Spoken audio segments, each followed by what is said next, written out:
Although Scion was snuffed out last year, the spirit of the entry-level brand lives on in Toyota models like the new CHR subcompact SUV crossover. Although the CHR was originally destined to wear a Scion badge in the States, it was a relatively painless process for Toyota to pivot and bring the funky crossover in as a Toyota. The CHR was already slated to be sold as a Toyota in overseas markets. With vehicles such as the Nissan Juke, the Kia Soul, and the similarly sized Honda HR-V maintaining steady sales, it was critical that Toyota field a subcompact crossover in the United States. Millennial magic. Like most organizations with a product to sell these days, Toyota wasted no opportunity to reference the M-word, peppering its pre-test drive spiel with all things millennial.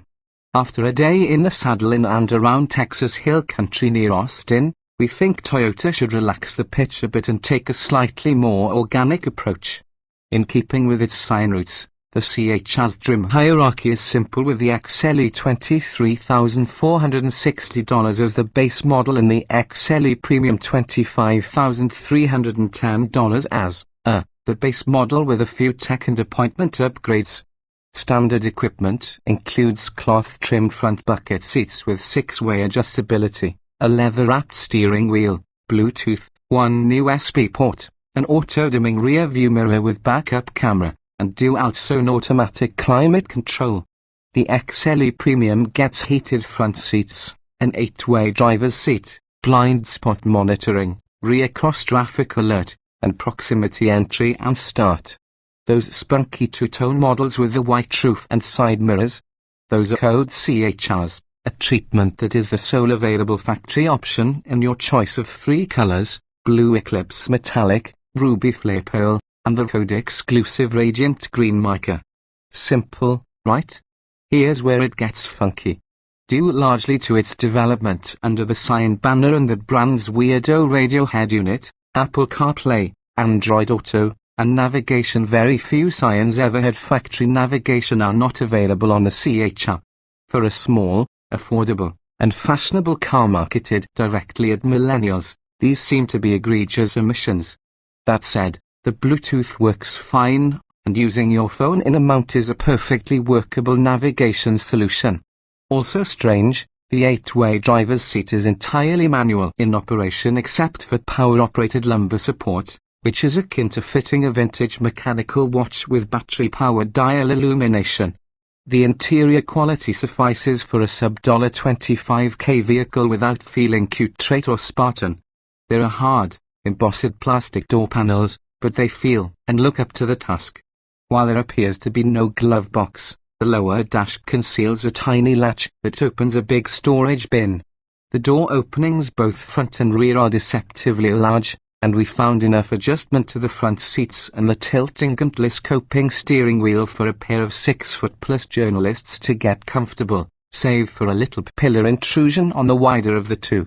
The back seat can be relatively spacious for such a tiny footprint. The 103.9-inch wheelbase is 4.3 inches longer than the Juke's, while the width is up only 1.2 inches on the Nissan, depending on how the front seats are set.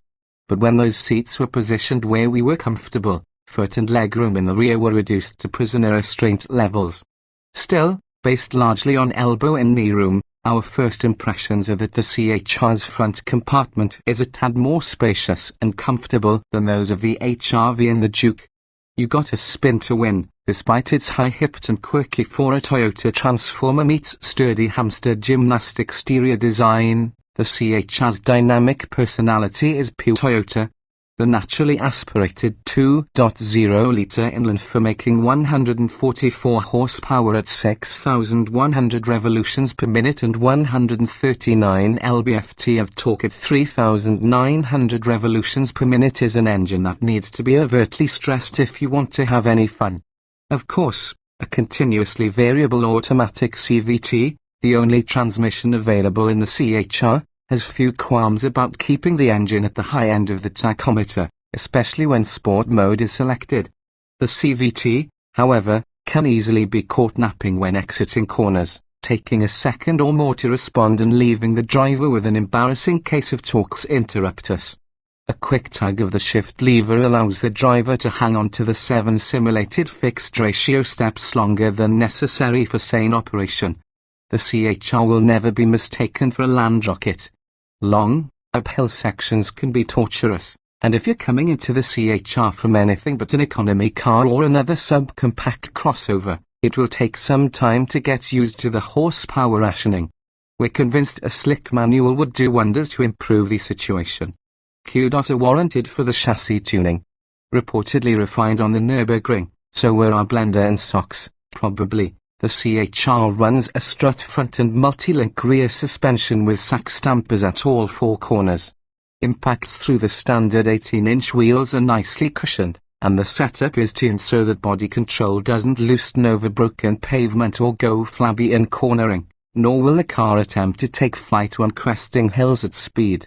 The electrically assisted steering is the weak link, offering little feel or feedback even when firmed up in sport mode. Indications of pending turmoil are signaled by tire squeal long before the steering wheel weighs in on the subject. The brakes offer smooth, linear response, but any data regarding their strength will have to wait until we can strap our test gear to the CHR. Unlike the Duke and the CR-V and the majority of other subcompact crossovers, the CHR wasn't conceived with all-wheel drive in mind. While this is not a deterrent to us, there are consumers who feel they must have all-wheel drive. To them we say, invest in a good set of winter tires, since the CHR isn't prepared for much more than off-road excursions to the overflow lot at Coachella, anyway, given the Toyota's 5.9 inches of ground clearance and standard all-season tires. Toyota has big plans for the CHR, with hopes to sell 30,000 units by the end of 2017 and double it in 2018. Those looking for a funky alternative to the usual suspects, and not put off by the lack of Apple CarPlay, all-wheel drive, or factory navigation, will find the CHR at Toyota showrooms in April.